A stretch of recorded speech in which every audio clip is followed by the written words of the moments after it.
नमस्कार, मैं हूं सुनील बॉबी और आप इस समय देख रहे हैं अपना खास कार्यक्रम बिहार समाचार, जहां बातें करते हैं बिहार की, खबरें होती है बिहार की।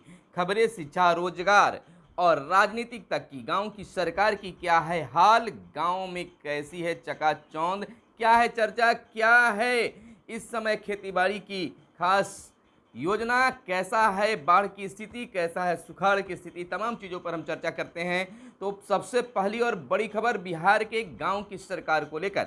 एक तरफ जहां नल जल योजना को लेकर धत्ता बताया जा रहा है ग्रामीणों के द्वारा, वहीं सरकार की ओर से इसे 100% सफल माना जा रहा है। कहा जा रहा है कि बिहार ही नहीं पूरा देश नल जल योजना की सराहना कर रही है, लेकिन सच्चाई आप तमाम लोग जानते हैं।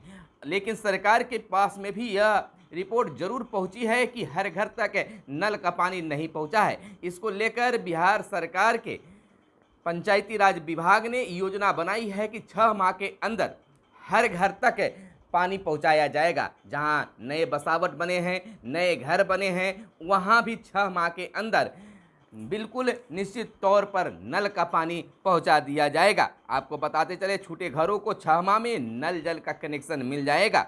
राज्य में ग्रामीण क्षेत्रों में नल जल और नली गली पक्कीकरण योजना से छूटे हुए घरों और बसावटों में 6 माह के अंदर यह सुविधा यानी कि नल जल की सुविधा बहाल हो जाएगी। जिलाधिकारी स्वयं इन कार्यों की मॉनिटरिंग करेंगे।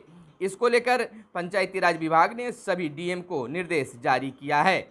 यानी कि निश्चित तौर पर नल जल योजना का और नली गली पक्कीकरण मैंने दोस्तों अपने चैनल के माध्यम से भी दिखाया कि कई ऐसे गांव हैं जैसे कि गांव की गलियां जो है वह बजबजा रही है, पानी भरा हुआ है, नली का पानी गली में पहुंच रहा है, जिससे आने जाने का सुविधा हो रही है। तो अब नली गली पक्कीकरण और नल जल योजना 6 माह में पूर्ण करने की दावा पंचायती राज विभाग कर रही है। वहीं जहां जमीन जायदाद को लेकर आप तो ज़मीन खरीद लेते हैं, रजिस्ट्री करा लेते हैं, लेकिन दाखिल खारिज कराने में आपके पसीने छूटते हैं। इसको लेकर एक रिपोर्ट आई है कि दाखिल खारिज गड़बड़ी पर 1 वर्ष में 33 सीओ निलंबित किए गए हैं। राजस्व एवं भूमि सुधार मंत्री रामसूरत राय ने दी है यह मीडिया को जानकारी। कहा, अप्रैल से जुलाई तक हटाए गए 1799 अतिक्रमण।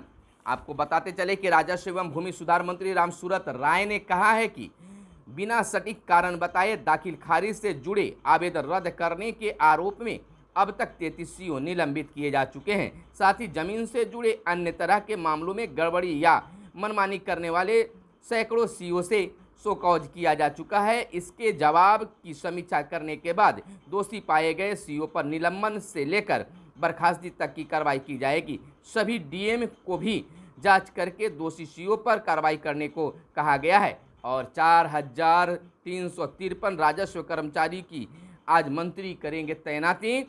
विभागीय मंत्री ने सचिवालय स्थित अपने कार्यालय कक्ष में आयोजित प्रेस वार्ता में कहा कि 4353 राजस्व कर्मचारियों की पोस्टिंग ऑनलाइन रैंडम तरीके से किया जाएगा, यानी आज किया गया, और गृह जिले में नहीं हो, इसके पोस्टिंग गृह जिले में नहीं की जाएगी। इसकी बहाली के लिए 2014 में ही वैकेंसी निकाली गई थी, तो आज राजस्व कर्मचारियों की भी संख्या बढ़ जाएगी। और इधर मतदाता सूची को लेकर भी एक सूचना आई है, एक खबर निकलकर सामने आई है कि मुख्य निर्वाचन पदाधिकारी बिहार NR निवासन ने प्रेस कॉन्फ्रेंस में जानकारी दी कि मतदाता सूची में नाम शामिल कराने के लिए अब 4 बार मिलेगा मौका।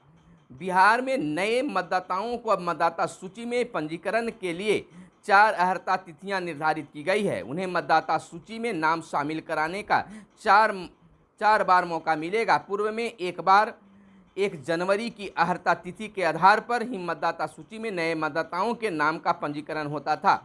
अब 1 जनवरी के अतिरिक्त 1 अप्रैल, 1 जुलाई और 1 अक्टूबर भी अर्हता तिथि निर्धारित हो गई है। इन 4 अर्हता तिथियों के अनुसार आवेदन मतदाता सूची में प्रारूप प्रकाशन की तिथि 9 नवंबर 2022 के बाद से किए जा सकेंगे। तो एक बहुत बढ़िया उपलब्धि है मतदाताओं के लिए, आम लोगों के लिए। मतदाता सूची को आधार से लिंक कराने का लगेंगे अब 9 कैंप। आपको बता दें, सीओ बिहार श्री श्रीनिवासन ने बताया कि बिहार में मतदाता सूची को आधार से लिंक करने को लेकर 9 तिथियों को विशेष कैंप लगाए जाएंगे। एक कैंप सितंबर में 4, 18, व 25 तारीख को, अक्टूबर में 9 एवं 28 तारीख को, नवंबर में 6 और 20 तारीख को तथा दिसंबर में 4 और 11 तारीख को सभी बूथों पर आयोजित किए जाएंगे। इस संबंध में सभी जिलों के जिला निर्वाचन पदाधिकारी सह जिलाधिकारियों को निर्देश दिए गए हैं। मतदाता स्वयं भी ऑनलाइन आधार लिंक कर सकते हैं। जानकारी के अनुसार अब तक 10,000 मतदाताओं ने मतदाता सूची में अपना मतदाता पहचान पत्र के साथ आधार लिंक कर लिया है। यानी कि अब मतदाता सूची जो है उसको भी लिंक करने का, यानी कि मतदाता पहचान पत्र जो मिला है उसको अब आधार कार्ड से लिंक कराने का अब यह एक मुहिम चलाया जाएगा, अभियान चलाया जाएगा और तमाम बिहार के लोगों को उससे जोड़ा जाएगा। यानी आधार और मतदाता कार्ड जो है, मतदाता सूची जो है उसको जोड़ दिया जाएगा, आपका पहचान पत्र जो है उसको जोड़ दिया जाएगा। यानी कि अब गड़बड़ी का कोई ऑप्शन ही नहीं रह पाएगा। यह बहुत ही बेहतर काम होगा लोगों के लिए, सरकार के लिए, तमाम लोगों के लिए। बहाली के लिए अभ्यर्थियों का धरना, यानी कि 7वां चरण की प्राथमिक बहाली को लेकर अभ्यर्थियों का अनिश्चितकालीन धरना गर्दनी बाल स्थल पर शुरू हो गया है। इस दौरान अभ्यर्थियों ने आक्रोशपूर्ण प्रदर्शन भी किया। बिहार प्रारंभिक युवा शिक्षक संघ द्वारा धरना का आयोजन किया जा रहा है। यानी कि 7वें चरण की बहाली को लेकर अभ्यर्थियों के द्वारा धरना प्रदर्शन जारी है और दानापुर और भागलपुर के बीच विशेष ट्रेन की योजना और सभी डाकघरों में मिलेगा तिरंगा। गांव-गांव तक हर घर तिरंगा फहराने के लिए डाक विभाग ने नई पहल शुरू की है। डाक विभाग ने ग्रामीण शाखा, उप डाकघर व प्रधान डाकघर के माध्यम से झंडे की बिक्री सोमवार से शुरू की गई है। इससे लोगों को आसानी से झंडा मिल जाएगा। अब पोस्टमैन के माध्यम या अपने नज़दीकी डाकघर में जाकर लोग झंडा खरीद सकते हैं। यह ऑनलाइन व ऑफलाइन दोनों उपलब्ध है। और पीपीयू में नामांकन प्रक्रिया कल से। और ललित बने भागलपुर जदयू अध्यक्ष और पटना विमेंस कॉलेज में 17 तक भरे जाएंगे फार्म।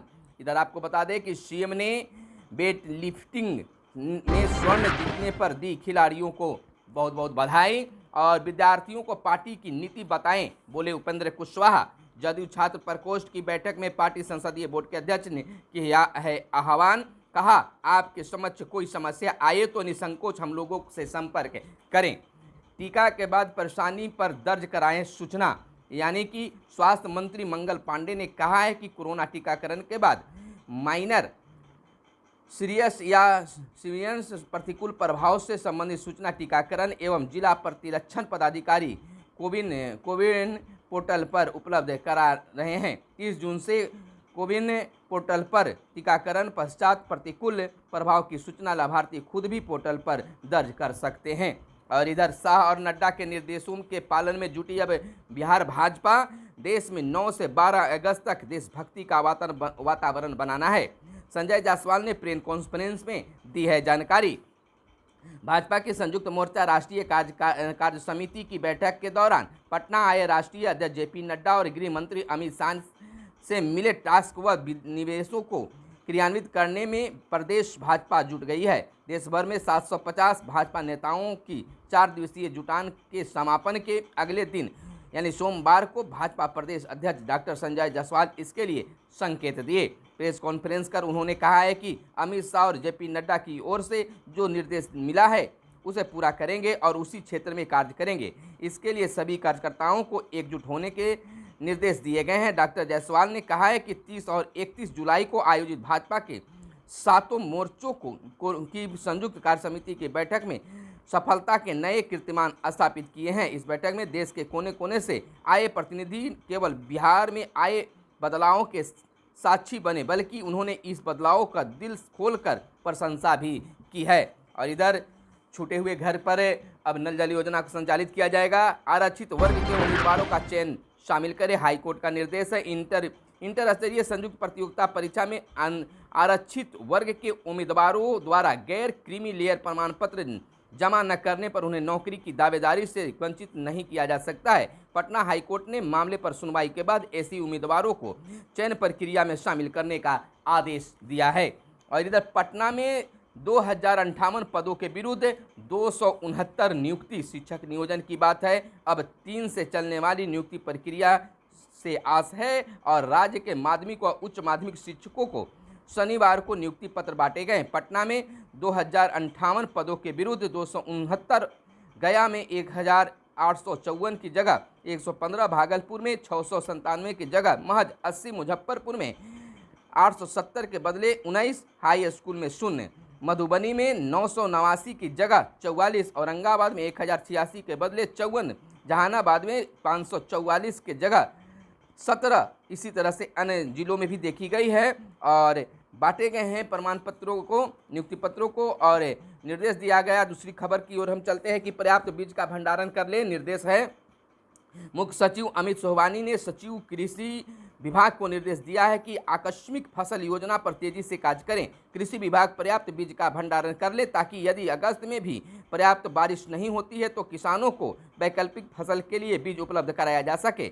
मुख्य सचिव ने सभी जिलाधिकारियों को नहरों, कृषि फीडर और डीजल अनुदान के माध्यम से सिंचाई के लिए पानी उपलब्ध कराने के आवश्यक कार्रवाई करने का निर्देश जारी किया है। और इधर शुरू हुई ITI में वार्षिक परीक्षा, नीतीश कुमार की कृपा हटी तो रोड पर आए RCPC, मंजीत का कहना है।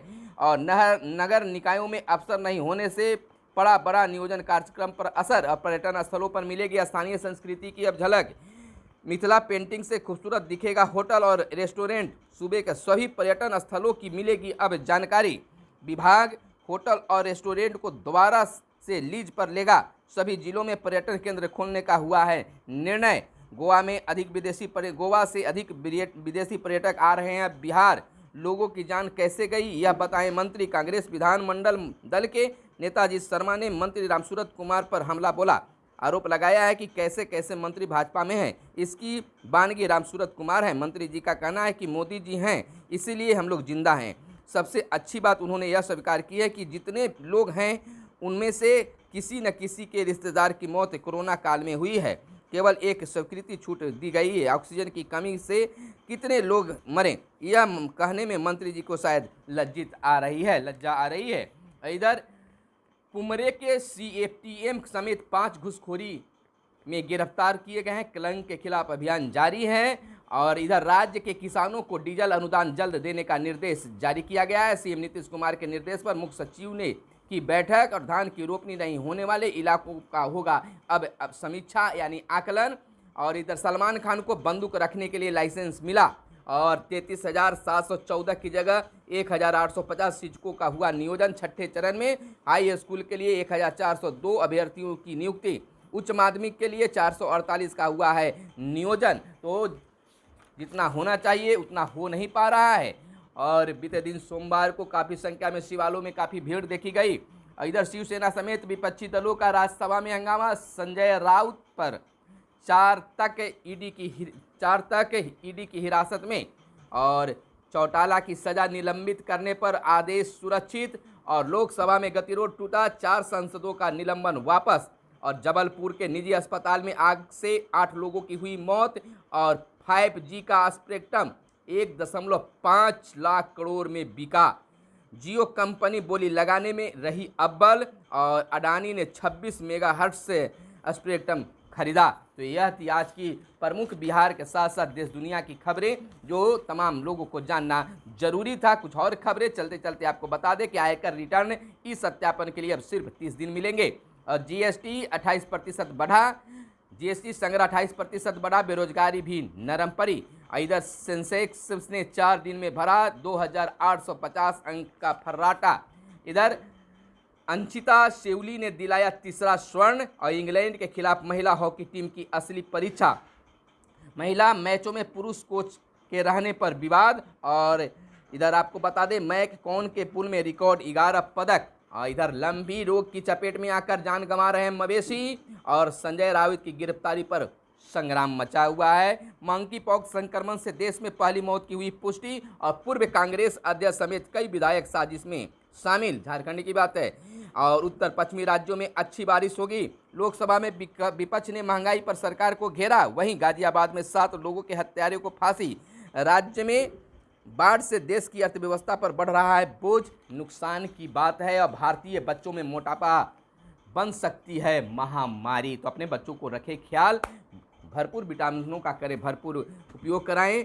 मोटापे के कई कारण भी हैं, और हर 5 में से दूसरा बच्चा विटामिन ए से है वंचित। तो यह थी आज की ताज़ा तरीन खबरें, कुछ जानकारी युक्त खबरें जो तमाम दर्शकों को जानना जरूरी था। तो फिर मिलते हैं अगले वीडियो में, तब तक के लिए चाहिए इजाज़त। धन्यवाद। जय हिंद, जय भारत, वंदे मातरम।